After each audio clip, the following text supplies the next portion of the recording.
First question will go to Steve Goff. Go ahead, Steve. Thanks, Aaron. Thanks, Vlatko. Thank you. Wanted to ask you about Kat and her role in this tournament. It seems like this is a great opportunity for her to really put her stamp on this team, especially with a lot of the veterans away. What are your expectations? Are they bigger expectations now for her going into this tournament? You know, Steve, for Kat, I don't think this is an opportunity to put a stamp on it, but I think it's a good opportunity for her to grow into the role. Unfortunately, she got injured for the 2 games that we played in Australia. I thought those were going to be very good for her as well. But going forward, every game is going to be good for Kat. Every game is going to be good for her to grow more into her role and to feel to become more comfortable in the environment. So she's doing very well. We're very happy. She's probably the only player that is game ready. If you compare her with the rest of the team on the roster, everybody is still into preseason mode, and she's the only one that is game ready. And it's very obvious when you see her on the field, when you see her in training, that she just looks a little bit sharper with things that I'm pretty sure all the players are gonna get once you get more trainings. Thanks, Vlatko. Thank you. Thanks, Steve. Let's go to Jonathan Tannenwald. Go ahead, Jonathan. Thanks, Aaron. Hi, Vlatko. Hope the weather out there is better than it is here. It is. We've seen you play Lindsay Horan at the 6 some. Obviously, Julie is the incumbent at the 6 when she's healthy. Andy Sullivan is do it. We all know that. Who else among this group would you like to see in that position, and might you play in that position some over the next few games? Yes, so JT, first I have to say we do enjoy the weather here, and I'm pretty sure it's nicer than Philly, correct? Yes. First, we're very happy with the growth of Andy Sullivan in her role as a 6, and there are other players that can fulfill their role if needed. We have Jalen Howell. She's here with us, and she's done well. Morgan Bryan has an experience playing as a 6, and even though she's more of an 8, when needed, she can drop in as a 6 or in a role of a double 6. I think that she's another one that can do a very good job. So we're not worried about it at all. We're actually excited to see how these players are going to do.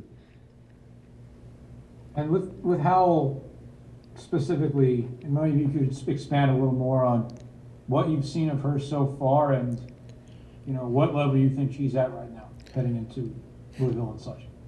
For Jalen, it is good that we're able to bring her in the environment as often as we've had, because I think what she needs is she needs to be in this environment. She needs to be in this system. She needs to be around these players to continue to grow.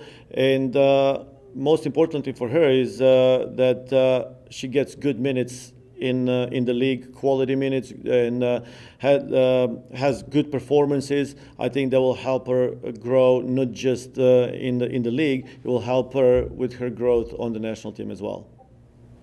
Thanks. Thanks, JT. We're in his backyard, so let's go to Kevin Baxter. Go ahead. Thanks, Aaron. Hey, Vlatko, Hey. tell JT the truth. The weather was terrible yesterday. It's nice today, but it was bad yesterday.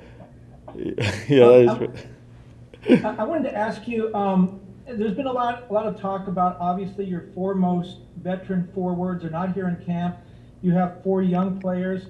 Is perhaps the correct way to read that these 4 young players are getting an audition, and you're getting a chance to see what they can do, and this may be the beginning of the changing of the guard? I mean, the changing of the guard is probably not the right term, but I would say we're in the middle of a process, and the process is refreshing the team. The process is making the team better. Now, if that means that these 4 young players are all ready and able to perform and make this team better, then that's the direction that we're going to take. But if we believe that any of the players that are not here can help us and get better and make this team better, then we're willing to bring 1, 2, 3, or 4, 5. I don't even know how many new players. I mean, ultimately the goal is to make this team team better, and we're going to do it with the players that we believe will give us the best chance to do so. And as a follow-up, you look at someone like Ashley Hatch. She had her first call-up in 2016. She did really well in Australia, obviously. She's also the oldest of the 4, the 4 newest players. Do you think that helps her, the fact that she has been around the national team a little bit? She had that call-up 6 years ago. She's older now. She's more mature. Because so many of the players that you introduce to the national team, they come in at 18, 19, 20. She's got a little bit more maturity. Does that help her? I mean, if I understood the question right, is does she has is she a step ahead because more maturity? Yes. Anytime you have a chance to be in this system, gives you an upper hand. It gives you a chance to acclimate a little bit easier or better when you come back.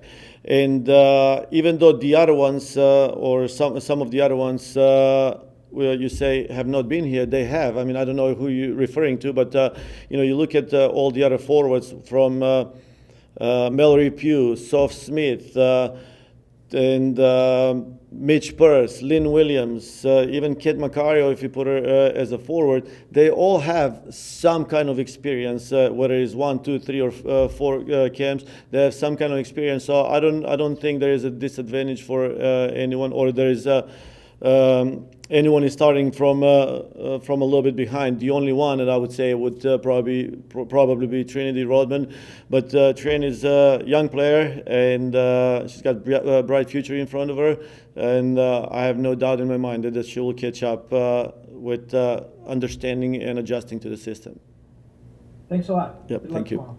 Thank you. Thanks, Kevin. Let's stay in the backyard, and we're going to go to Damian Calhoun. Go ahead, Damian. Hey, Vlatko, how you doing? Hey, good, Damian.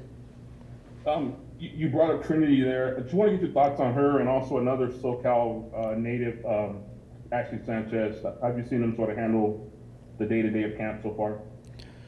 I mean, they're doing good. They're doing very good in the environment, and I have to say that they're learning a lot. They're adjusting very well, and part of the reason is because they are so committed to this process, but also they have some good leaders that are in camp that have been helping him with the process. With someone like Becky Sarban and Kelly O'Hara. Kelly knows them from the Spirit environment, so there's some relationship there, and they lean a lot on her, and she has been doing a tremendous job helping them adjust. So very happy with where they're at and how well they're doing. Bottom line is why it's important to have someone like Becky and Kelly lead them is because when you come in this environment, there's certain standards that we have, and when players like Trin and Sanchez come in, or even all the other young players, when they come in,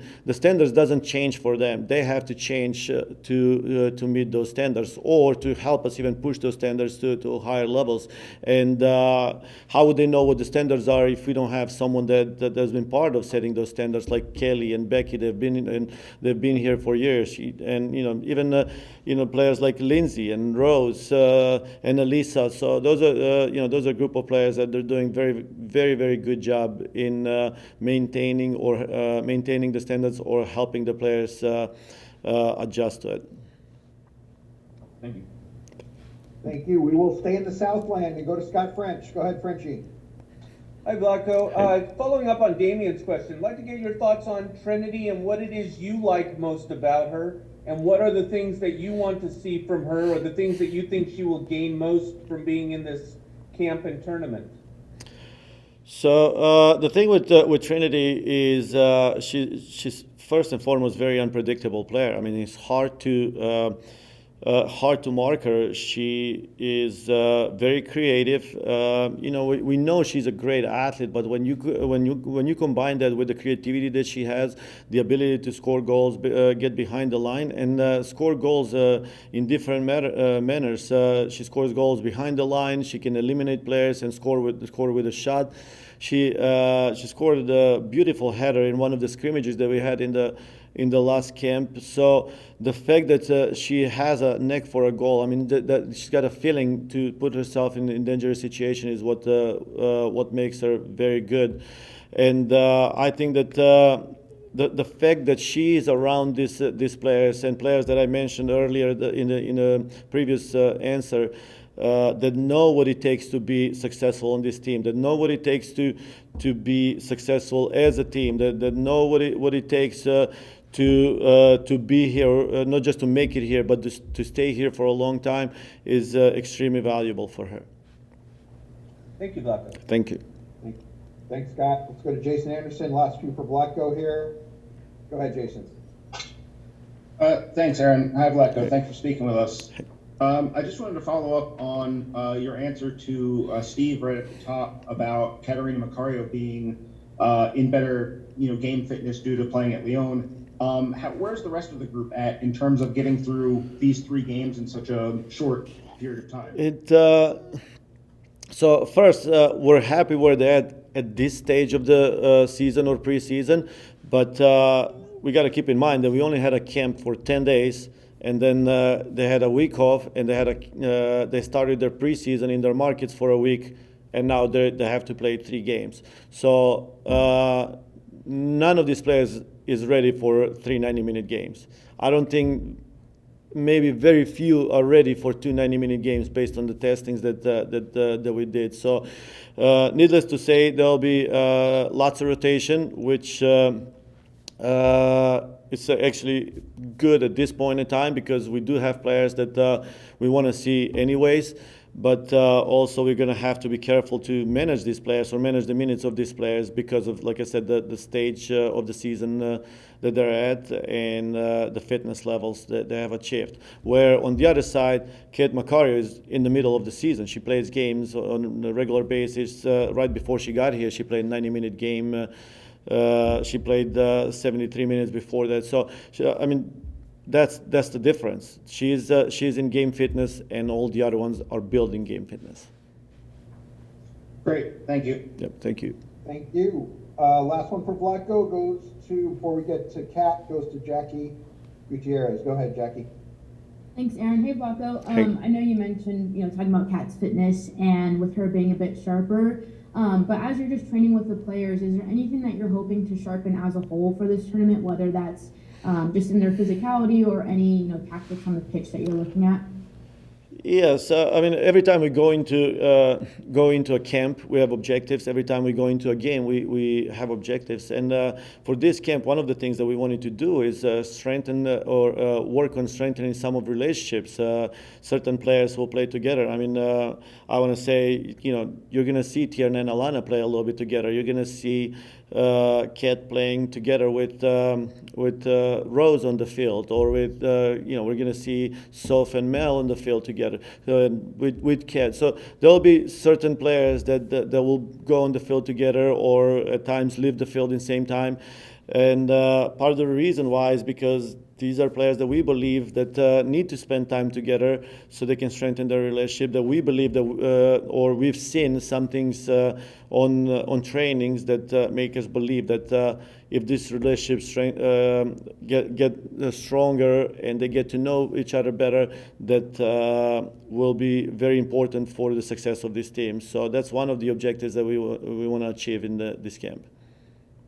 Definitely. Thanks so much. Appreciate Thank it. you. Thanks, Jackie. And we'll let Vlatko go. Vlatko, thanks very much for your time. Thank you. Thank you, everyone.